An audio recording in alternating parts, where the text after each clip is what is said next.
तू सखी तू प्रिया तू रूपा तू मोहिनी स्वामिनी स्वामिनी स्वामी. स्वामिनी अत्याधुनिक आणि पारंपरिक साड्यांचं विलोभनीय दालन. तुमची आवड जाणणारं, तुमचं सौंदर्य उजळवणारं स्वामिनी. सौभाग्य सुंदर लेऊनी वसने उभी मन भावनी स्वामी. स्वामिनी विझिलँड बिल्डिंग, कुमठेकर रोड, पुणे. साड्यांची महाराणी स्वामिनी.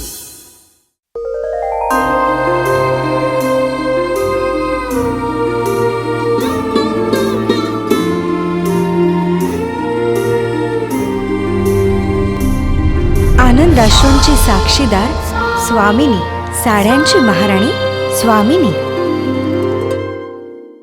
मानवी जीवनात, समाजात स्वास्थ्य व आनंद नांदावा, नवीन पिढीला हा सांस्कृतिक वारसा समजावा म्हणून ही मालिका सादर करीत आहोत. याद्वारे कुठल्याही अंधश्रद्धेचे अथवा अनिष्ट प्रथेचे आम्ही समर्थन करत नसून कुणाच्याही भावना दुखावण्याचा आमचा हेतू नाही. स्वामिनी, साड्यांची महाराणी.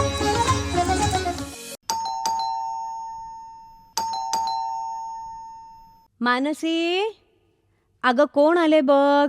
दार उघड ग. उघडते. काय हो आजी, कोण हवंय तुम्हाला? तुझा बापूस. हा, साने मास्तरांचं घर हेच आहे ना? हो. अहो हा. ते प्रोफेसर आहेत हो माझे बाबा. अगं तेच ग ते. एकूण काय पोरच वळायची ना. आणि दार काय अडवून बसलीयस? आता काय मला देवानं उचलल्यावर घरात घेणार आहेस का? अगो बाई, या की यात.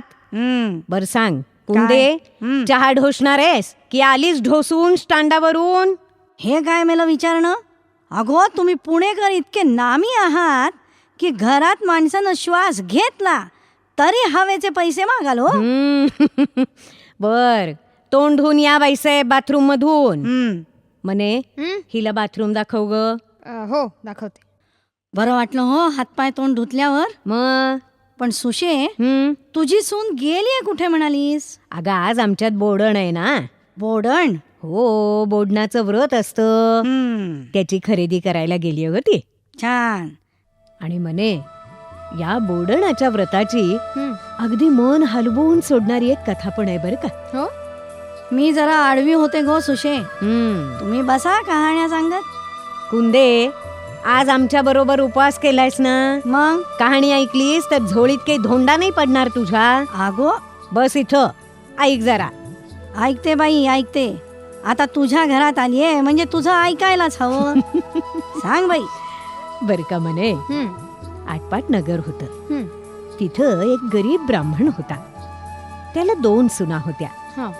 एक होती आवडती आणि दुसरी होती नावडती. सुनबाई इकडे ये. काय सासूबाई? खाऊन खाऊन माजली नुसती. कामं झाली की नाही? हो, सगळी कामं झाली आहेत सासूबाई. पहाटे सगळं घरदार झाडून काढलं. घराच्या दारात आणि तुळशीपाशी सडा रांगोळी झाली. 2 मैलावरून 5 हंडे भरून पाणी आणलंय. झालंच तर सगळ्यांची अंथरुणही उचलली. गाई म्हशीचं दूध काढून ठेवलंय. आता फक्त शेण काढून गोठा स्वच्छ केला की झालं सगळं. झालं सगळं म्हणे. आणि कपडे कोण धुणार? आणि गुरांना चरायला रानात कोण नेणार? तुझी आई का तुझा बाप? एवढा गोठा झाडून झाला की जाते ना. सासूबाई, कालपासून पोटात अन्नाचा कण नाही हो.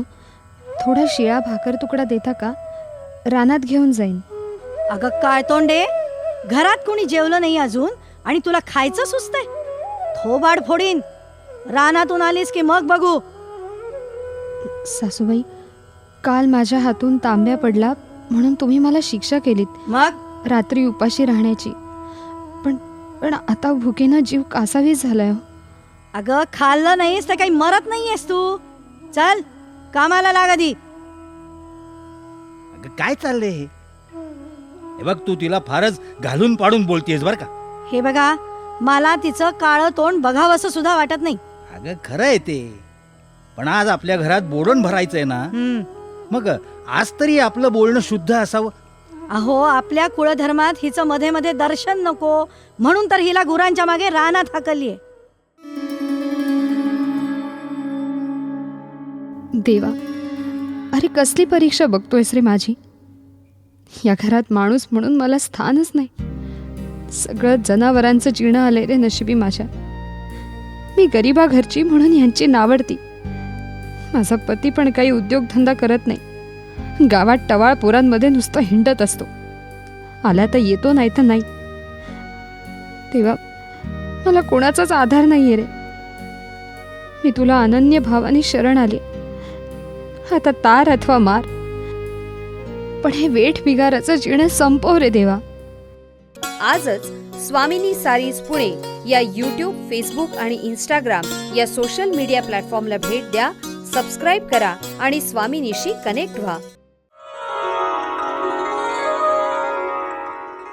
मुली, उठ. आजही उपाशी पोटी झोपलीस ना?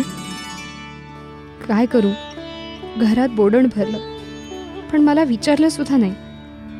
कारण मी नावडती ना, म्हणून मला दूर लोटलं. काय पाप केलं असं मी, म्हणून असं जीणं नशिबी आलं माझ्या. मी काय करू आता? उगी उगी बाळ, रडू नकोस. डोळे पूस पाहू. कोण आहात तुम्ही? आजवर मला एवढ्या मायेनं, आस्थेनं, प्रेमानं कोणी जवळ सुद्धा घेतलं नाही. आई तर लहानपणीच वारली माझी. इथं माझ्याबद्दल कुणालाच जिव्हाळा नाही. वाटेल बरं, तुझ्याबद्दलही त्यांना माया ममता वाटेल. एक गोष्ट लक्षात ठेव बाळ, दुःखाची काळ रात्र खूप काळ टिकत नाही. त्याच्या पाठोपाठ सुखाची, आनंदाची पहाट येणार असते. आपण आपला श्रद्धेचा दिवा मात्र सतत तेवत ठेवायला हवा. माझ्या आईचा चेहरा मी पाहिला नाही कधी, पण मला वाटतं माझी आई असती तर ती तुमच्यासारखीच असती. आता तू मलाच आपली आई समज आणि मी सांगते ते लक्षपूर्वक ऐक. सांगा ना. हे बघ, उद्या तू गोठ्यात थोडं दही दूध विरजून ठेव. एक खडा मांड, देवी म्हणून त्याची पूजा कर. तू तुझं एकटीचं बोडण भर. संध्याकाळी गाई गुरांना खाऊ घाल.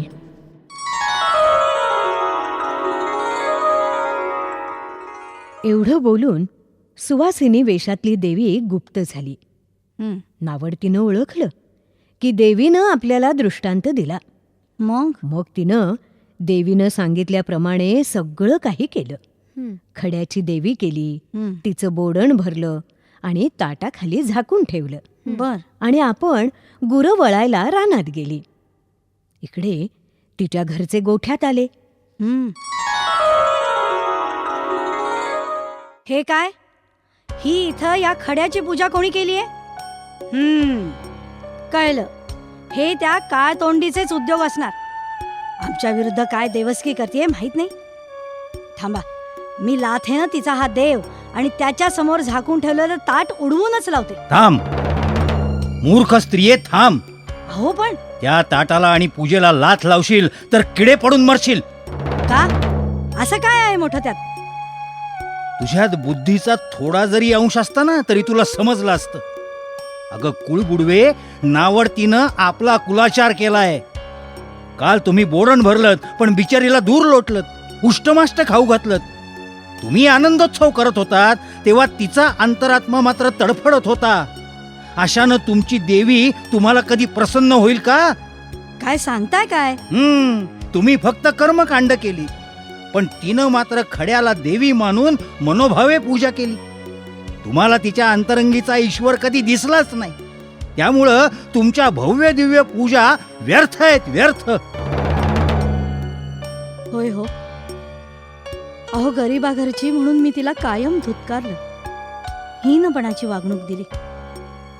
पण तिनं बिचारीनं सगळं निमूटपणे सहन केलं. अगं न करून सांगेल कुणाला? हा, तिला माहेरचा आधार आहे का नवऱ्याचा? हा दिवटा हा असला आणि तुम्ही आशा. पण आता मात्र मी ठरवलंय, मी तिच्या पाठीशी भक्कम उभा राहीन. सासरा म्हणून नव्हे, प्रेमळ बाप म्हणून. बाबा, मला पण माझी जबाबदारी कळली. मी चांगली नोकरी धरली. शेठजींनी मला त्यांच्या व्यवसायात चांगली नोकरी देऊ केली. छान. सगळं काही भरून पावलं. सुनबाई असती तर, पण ती बिचारी हिंडत असेल रानोमाळ उन्हातानातून, उपाशी तापाशी गुरं वळत. नाही बाबा, मी तिला बरोबर आणली. अगं ये ना पुढे. दाराच्या आड लपतेस कशाला? नाही नको, मी इथेच बरी आहे.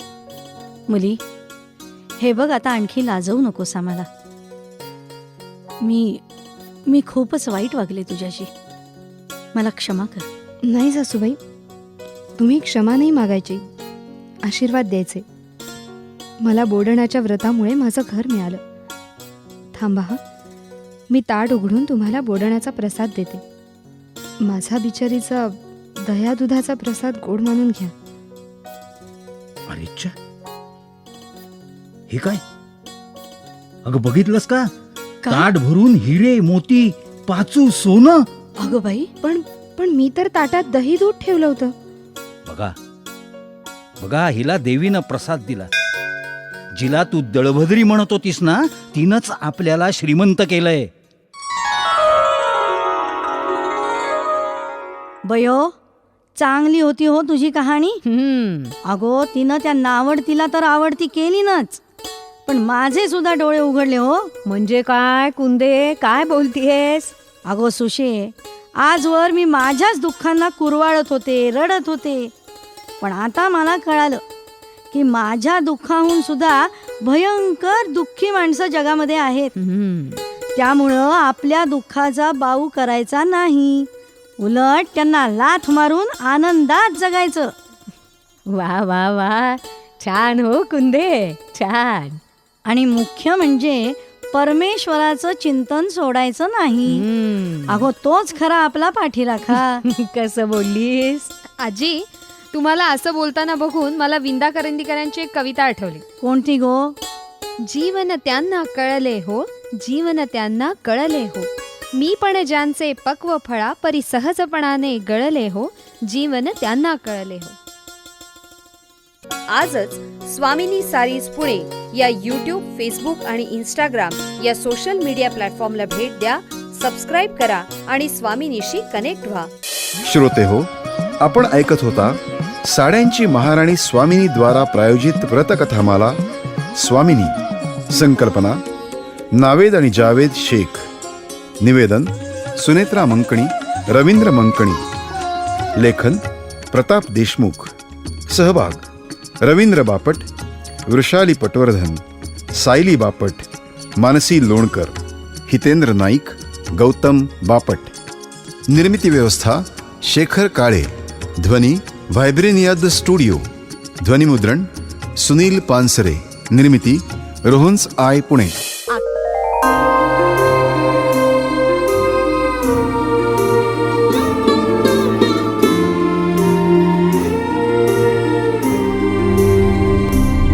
आनंदाश्रूंची साक्षीदार स्वामिनी, साड्यांची महाराणी स्वामिनी. तू सखी, तू प्रिया, तू रूपा, तू मोहिनी. स्वामिनी, स्वामिनी, स्वामिनी. स्वामिनी अत्याधुनिक आणि पारंपरिक साड्यांचं विलोभनीय दालन.